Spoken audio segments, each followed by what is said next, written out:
اللہ اپنے پاک کلام میں اپنے نبی سے فرما رہا ہے لنفضوا من حولک، اے ہمارے محبوب صلی اللہ علیہ وسلم اپنے عملے کو نبھاؤ، لے کر چلو۔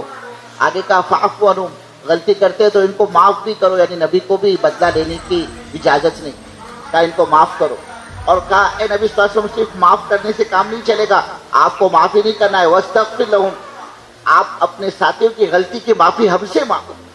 تعجب کی بات ہے، غلطی ساتھیوں نے کی، اللہ نبی سے معافی منگوا رہا ہے کہ ہمارے محبوب صلی اللہ علیہ وسلم اگر آپ کے ساتھی کوئی غلطی کرتے تو آپ اپنے ساتھیوں کی غلطی کی معافی ہم سے مانگو۔ تو اللہ کے نبی نے اس کا بھی حق ادا کیا، اتنا مانگا سب کے لیے مانگا کہ اللہ کو یہ کہنا پڑا اے ہمارے محبوب صلی اللہ علیہ وسلم استغفر لہم او لا تستغفر لہم استغفر لہم 70 مرہ، ارے آپ ایک مرتبہ نہیں 70 مرتبہ بھی ان کے حق میں ہم سے معافی مانگو گے تو ہم تمہاری معافی قبول کرنے والے نہیں، اس لیے کہ جن کی معافی آپ مانگ رہے ہیں وہ تو منافق ہے۔ منافق شروع میں کہا نا آپ کو، نبی کا جو دل ہوتا ہے نا بڑا وسیع ہوتا ہے، سمندر دل ہوتا ہے، دریا دل ہوتا ہے۔ تو اتنا مانگا کہ منافقوں کے بارے میں بھی اللہ کے نبی نے مانگا تو اللہ کو یہ کہنا پڑا کہ جن کی آپ معافی مانگ رہے ہو نا، اگر 70 مرتبہ بھی معافی مانگو گے، اور اللہ کے نبی کا صرف دیکھو، اللہ فرماتا ہے اگر 70 سے آگے کا بھی اللہ کہتا تو میں اتنی مرتبہ اور زیادہ معافی مانگ رہا، ضرف ہوتا ہے بزرگ۔ تو یہ بیٹھنے والا بجوا غور کرے، ارے بزرگوں ہم نے کبھی مانگا اپنے ساتھیوں کے لیے اللہ سے کہ اللہ یہ بہت پرانا ساتھی ایسے وقت میں یہ ملیشیا میں چلتا تھا جب کام نہیں تھا، جب کوئی استغفار نہیں تھا، جب کام جانتا نہیں تھا، اس وقت کس کی قربانیاں ہیں، آج یہ ساتھی معذور ہو گیا، آج یہ ساتھی کے حالات تھے، آج یہ ساتھی ہمارا نہیں چل رہا، کبھی تہجد میں نام لے کر اپنے ساتھیوں سے مانگا بزرگوں؟ اللہ کے نبی نے ایک ایک کا نام لے لے کر مانگا، اے اللہ فلاں کو ہدایت دے، اللہ فلاں کو ہدایت دے، اللہ فلاں کو ہدایت دے۔ ہم نہیں مانگتے بزرگوں، اللہ نے نبی سے کہا آپ ہم سے مانگیے، اللہ کے نبی نے اس کا بھی حق ادا کیا۔ آگے اللہ اپنے نبی سے کہہ رہا ہے وشاورہم فی الامر، اے ہمارے محبوب صلی اللہ علیہ وسلم اپنے کو مشورے کا پابند بنائیے۔ اللہ اکبر، نبی کو ضرورت کیا ہے مشورے کی؟ براہ راست وہی سے سارا نظام چلتا ہے، لیکن امت کی تربیت کے لیے اللہ نے نبی سے کہا وشاورہم فی الامر کہ اپنے کو مشورے کا پابند بنائے، کہ امت عبادت میں جمع ہوگی نماز پر اور دعوت پر جمع ہوگی مشورے پر، ہمارا کوئی کام مشورے کے بغیر نہ ہو، ہر نیا ہر پرانا اپنے کو مشورے کا پابند بنائے۔ قلوب کی اجتماعیت کا سب سے بڑا راستہ یہ مشورہ ہے، اس سے ساتھیوں کی رائے چھن کر آتی۔ اور یہ بھی سن لو، مشورہ وہ نہیں بزرگوں ہم چار پرانے ایک کونے میں بیٹھ جائے اور کوئی چیز طے کر لے اور اس کو لا کر ساتھیوں میں سنا دے کہ بھائی ہم نے یہ طے کیا ہے۔ جس دن ہمارے مشورے بند کمرے میں ہونے لگیں گے، ان بند کمروں میں ہونے والے مشوروں سے جو نتیجے آئے گے سن لو بزرگوں، اس سے فتنے وجود میں آئے، فیصلے ہونے والے ساتھیوں پر بوجھ بنیں گے۔ بات ساتھی کہے گے بھائی صاحب یہ طے کب ہوا، کس نے طے کیا، کہاں اس کا مشورہ ہوا؟ بات کیا کہے گی، اس کا مشورہ ہوا کب، یہ تو بات مشورے میں آئی نہیں، کہاں طے ہوا؟ بات ساتھی کہے گے بھائی چھوڑو نا، یہ کہہ رہے مشورہ ہو گیا، ساتھی دل سے اس کو لے گے نہیں، انتشار ہوگا بزرگ۔ وہ ساتھی جو اپنے ساتھیوں کو لیے بغیر اپنے طور پر کوئی چیز طے کرتا ہے، وہ ساتھی یاد رکھنا کام کے ساتھ خیانت کرتا ہے، اور جو ساتھی اپنے ساتھیوں کو لیے بغیر اپنے ذمہ دار سے کوئی چیز طے کروا دیتے، وہ ساتھی ساتھیوں کے ساتھ خیانت کرتی۔ ہمارا کام عمومی ہے، اجتماعیت، اس کو اجتماعیت کے ساتھ چلاؤ، اجتماعیت کے ساتھ چلنے دو کہ ہماری اجتماعیت پہ فرق نہ آئے۔ اور اجتماعیت کا سب سے بہترین راستہ یہ مشورہ ہے، ہر نیا ہر پرانا اپنے کو پابند بنا دے۔ ہم بغیر مشورے کے اپنا ہفتہ واری مشورہ، اپنا ماہانہ مشورہ، جو بھی آپ کے یہاں ترتیب ہو، ہم ہر پرانا اس کو اپنے کو پابند بنائیں۔ مشورے میں آؤ تو تقاضے لے کر آؤ، خالی اس ذہن مت آؤ۔ جو جتنے قربانی کے ساتھ مشورے کے اندر آئے گا اللہ اس پر اتنے ہی کام کو کھولے گا، اس لیے کہ ضابطہ ہے اللہ کا والذین جاہدوا فینا لنہدینہم سبلنا، جو جتنی قربانی دے گا، جو جتنی مشقت اٹھائے گا اللہ اس کے اعتبار سے اس کو اپنا دین دے گا۔ تو دور دراز رہتے ہو تو بھی آؤ مشورے کے اندر، چھوٹی سی بات پوچھنی ہے، کام تو موبائل پر بھی ہو جاتا ہے، لیکن بزرگوں جب موبائل پر ہمارے مشورے ہونے لگے گے کام کی اہمیت اور عظمت نکل جائے گی۔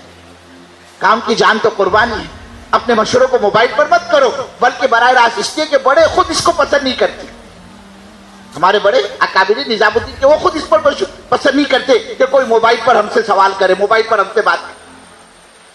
کام مجاہدہ چاہتا ہے اور کام کی جان مجاہدہ ہے۔ جس دن ہمارے دعوت کے کام سے مجاہدہ نکل گیا سمجھ دو کام کی جان نکل گئی، اور ہمیں اپنے کام کو رسم سے بچاتے ہیں۔ تو اللہ اپنے نبی سے کہہ رہا ہے وشاورہم فی الامر، اپنے کو مشورے کا پابند بنائیے۔ بعض مرتبہ ساتھیوں کی رائے فیصل کے فیصلے سے بہتر بھی ہوتی. ہم کیا کرتے؟ نہیں بھائی مشورہ ہو گیا بس اب مت بولو، بولے اب نہیں. ارے بزرگوں آپ نے مشورہ کیا، کوئی یہ قرآن تو ہے نہیں کہ اس کو بدلا نہیں جا سکتا. ساتھیوں کی رائے فیصل کی رائے سے بہتر ہوتی ہے، اور یہ سیرت سے ثابت ہے، اس لیے کہ اپنا تو سارا ہی کام سیرت سے لیا ہوا ہے، کسی کی اپنی چلائی بھی تحریک تو ہے نہیں بزرگوں. ایک ایک چیز آپ کو سیرت سے ملے گی، حضور کی زندگی سے ملے گی. ابھی موقع نہیں ہے بزرگوں، اللہ کے نبی صلی اللہ علیہ وسلم کا مبارک زمانہ ہے. آپ ایک غزوے میں ہیں، ایک صحابی کے دل میں ایک بات پیدا ہوئی، ہمارے ساتھ انصار صحابہ ہیں، ان کے ہم پر بڑے احسانات ہیں، کیوں نہ ہم ان کا اکرام کریں، ان کو جانور ذبح کر کے پکا کر کھلائیں. یہ آئے تنہا اکیلے حضور پاک صلی اللہ علیہ وسلم کی مجلس میں، آپ کے پاس آئے اور تنہا حضور پاک صلی اللہ علیہ وسلم سے پوچھا، اللہ کے رسول انصار صحابہ ہمارے ساتھ ہیں، ہم ان کا اکرام کرنا چاہتے ہیں، ان کے بہت احسانات ہیں، کیا آپ اجازت دیں تو ہم جانور ذبح کر کے ان کو کھلائیں؟ آپ نے اجازت دے دی. یہ صاحب آئے اپنے قبیلے کے اندر جہاں ٹھہرا ہوا تھا ان کا پڑاؤ تھا، اور جانور ذبح کرنے کی تیاری کرنے لگے. ادھر سے حضرت عمر رضی اللہ تعالیٰ عنہ گزرے، ارے نگاہ پڑی ان کی، بھائی صاحب کیا کر رہے ہو؟ کہا جانور ذبح کر رہے ہو. کس سے اجازت دی؟ کس سے پوچھ کر جانور ذبح کر رہے ہو؟ کہا میں اللہ کے رسول صلی اللہ علیہ وسلم سے اجازت لے کر آیا. کہا کب گئے تھے؟ کس کے ساتھ گئے تھے؟ کس کے سامنے اجازت لی؟ کہا میں تنہا گیا تھا. کہا تم تنہا گئے کیسے؟ چلو میرے ساتھ. ان کو پکڑ کے اللہ کے رسول صلی اللہ علیہ وسلم کی خدمت پہ لے کر آئے اور پوچھا اللہ کے رسول صلی اللہ علیہ وسلم کیا آپ نے ان کو جانور ذبح کرنے کی اجازت دی؟ اللہ کے رسول نے فرمایا ہاں اے عمر میں نے ان کو اجازت دی. کیا بات ہے؟ حضرت عمر رضی اللہ تعالیٰ نے فرمایا اے اللہ کے رسول صلی اللہ علیہ وسلم یہ آپ نے کیا کیا؟ یہ آپ نے کیا کیا؟ کہ عمر کیا بات ہے؟ کہ اللہ کے رسول ہم حالت سفر میں اس وقت ہمیں سواریوں کی ضرورت ہے، اور اس طرح سے ہمارے جانور ذبح ہوتے رہے تو ہمارے سفر کا کیا بنے گا؟ اول ہمارے پاس جانوروں کی کمی ہے. اللہ کے رسول نے فرمایا کہ ہاں عمر تم ٹھیک کہتے ہو، اور اپنے فیصلے کو واپس لے. ہمارے یہاں تو ایسا معاملہ ہے، ایک مرتبہ مشورہ ہو گیا تو اب دوبارہ اس پر بیٹھنے کے لیے نظر ثانی کے لیے تیار نہیں. بزرگوں اگر عملے کو لے کر چلنا چاہتے ہو نا، اپنے کام کو اتنا عمومی بناؤ کہ ہر بات میں مشورہ. اس سے ساتھی اپنی صلاحیتوں کو ذمہ دار کے حوالے کر دیں، ہر ایک کے اندر صلاحیت ہے. پھر اب جب مشورے سے کوئی چیز طے ہو جائے بزرگوں، اس کو اللہ کی ذات پر نکاح جما کر اللہ کے حوالے کر دو. اللہ فرما رہا ہے وَشَاوِرْهُمْ فِي الْأَمْرِ فَإِذَا عَزَمْتَ فَتَوَكَّلْ عَلَى اللَّهِ. اب جب تم مشورے سے کسی ایک نتیجے پر پہنچے گے نا تو اللہ فرما رہا ہے مقصد خلاصہ یہ کہ کام کرنے والوں کی نگاہ اللہ کی ذات پر جمی رہے. یہ ہمارے اسکیم، ہمارے مشورے، ہمارے پلان، ہمارے قربانی، ہمارے مجاہدے، ہمارے چلے اور ہمارے 4 مہینے اور ہمارے اندرون اور ہمارا بیرون، اس سے کچھ نہیں ہوتا. کرنے والی ذات اللہ کی. آج تک جتنا ہوا اللہ کے کرنے سے ہوا، اور جتنا ہو رہا ہے اللہ ہی کے کرنے سے ہو رہا ہے، اور آئندہ جتنا ہوگا اللہ ہی کے کرنے سے ہوگا. ایک موقع پر اللہ کے رسول صلی اللہ علیہ وسلم نے ایک مٹی اٹھا کر دشمنوں کی طرف پھینکا. اللہ نے اپنے نبی کو حکم دیا آپ ایک مٹی اٹھائیے اور پھینکیے بے ایمانوں کی طرف. اللہ کے نبی نے مٹی اٹھائی اور پھینکا. ایک مٹی تھی لیکن جتنے تھے سینکڑوں کی تعداد میں، وہ مٹی ان کی آنکھوں میں پہنچ گئی اور وہ سب چھوڑ چھاڑ کر بھاگے وہاں سے. اللہ اس کو دوسری جگہ پر اپنے نبی سے فرما رہا ہے اے ہمارے محبوب صلی اللہ علیہ وسلم، وہ جو ایک مٹی اٹھا کر آپ نے پھینکی تھی، وہ مٹی آپ نے نہیں پھینکی تھی، وہ ہم نے پھینکی تھی. آپ کے ایک مٹی پھینکنے سے کیا ہوتا ہے؟ وَمَا رَمَيْتَ إِذْ رَمَيْتَ وَلَكِنَّ اللَّهَ رَمَى. تو کرنے والی ذات تو بزرگوں اللہ کی ہے. آخر میں ہر کام کرنے والا، ہر نیا ہر پرانا اپنے کو اللہ کے حوالے کر دے کہ اللہ اس سے کچھ نہیں ہوگا، کرنے والی ذات آپ کی ہے. اب یہ صفات آئیں گے کہاں سے بزرگ؟ یہ صفات قربانی سے آتی ہے. جتنا یہ پرانا قربانی دے گا، یہ پرانا آگے بڑھے گا، اس کے قربانی کا معیار بڑھے گا. اللہ تعالیٰ غیبی خزانے سے یہ صفات اس کے اندر پیدا کرتا چلا جائے. اس کے لیے ہماری گزارش ہے، ماشاءاللہ اندرون کی تشکیلیں ہوئی، ساتھیوں نے عزائم کے ارادے کیے. اس وقت ملکوں کے تقاضے ہیں، اور ایک نعمت اللہ نے آپ کو ایسی دی ہے جو دوسروں کے پاس تقریباً نہیں دی، کہ آپ 20 ملکوں میں بغیر ویزے کے داخل ہو سکتے. یہ اللہ کا انعام سمجھو، اللہ کا احسان سمجھو. دروازے کھلے ہوئے اس وقت تک قدر کر لو. آنے والا وقت کیا ہوگا، کیا بتائے گا، یہ اللہ ہی بہتر جانتا ہے.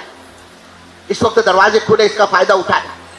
اس کے لیے اللہ کی ذات پر اعتماد، اللہ کی ذات پر توکل، اللہ کی ذات پر بھروسہ کر کے بتاؤ بزرگوں کہ ملکوں کے لیے، بیرون ممالک کے لیے 5 مہینے کی جو جماعتیں بنتی ہیں، آپ کے یہاں بھی 5 مہینے کا نظام ہے بیرون کی جماعت کا.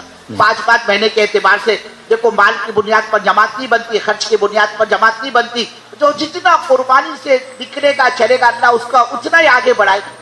اس سے کام کرنے والے کی نگاہ تو اللہ کی ذات پر جمے. اب اللہ کی ذات پر نگاہ رکھ کر بتلاؤ بزرگوں، کون کب سے 4-5 مہینے بیرون کے لیے تیار